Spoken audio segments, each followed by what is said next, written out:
Sir, umatras na po talaga si Mr. Romero. Pero may iba pa naman po kami mga kakausapin para sa projects natin sa Cebu.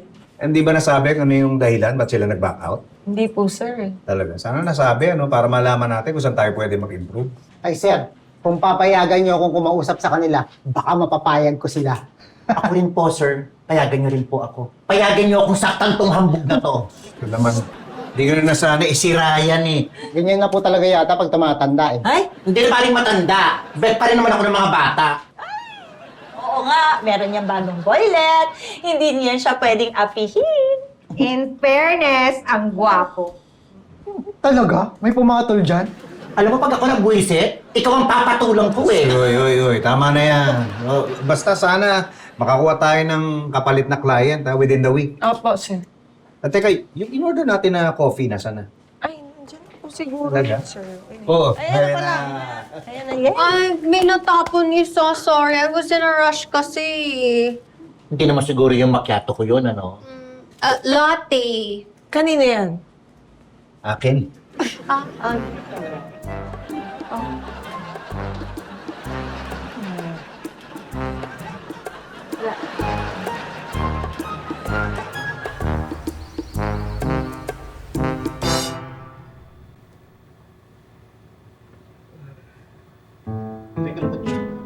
Ba to?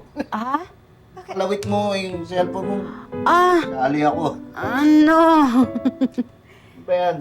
Pampaswerte to. Bigay sa akin ni Vanessa. Anti-evil eye daw ang tawag rin. Naniniwala ka sa mga ganyan-ganyan, mapaswerte. Oh, eh, ano naman problema? Wala naman. Tsaka bigay naman sa akin eh. Alam mo, parang naiisip ko nga dahil dito, siniswerte ngayon yung KTV. Hindi totoo yan. Siniswerte ka dahil sa'yo. Galing ka, tsaka yung mga tao mo.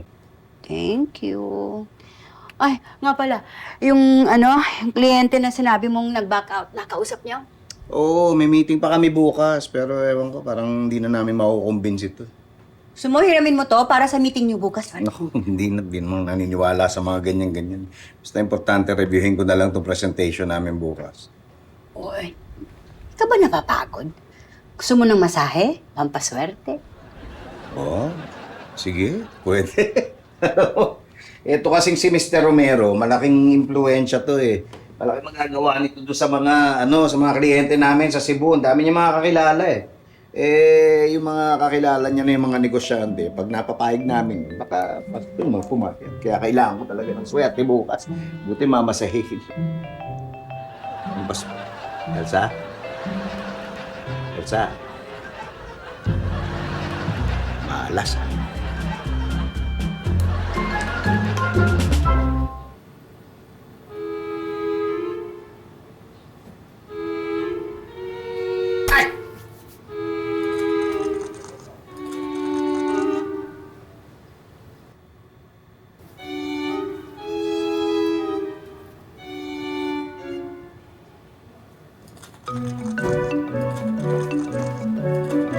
Oh, bakit? Ewan ko, nakagat yata ako ng gagamba. Ha? Patingin! Hindi, wala to. Okay lang. Hayaan mo na. Oy, sabunin mo yan. Baka mamaya ma-infeksyon ka. Wala to. Hugasan mo yan, tapos bumaba ka na para makakain. Oo, sige, sunod na ako.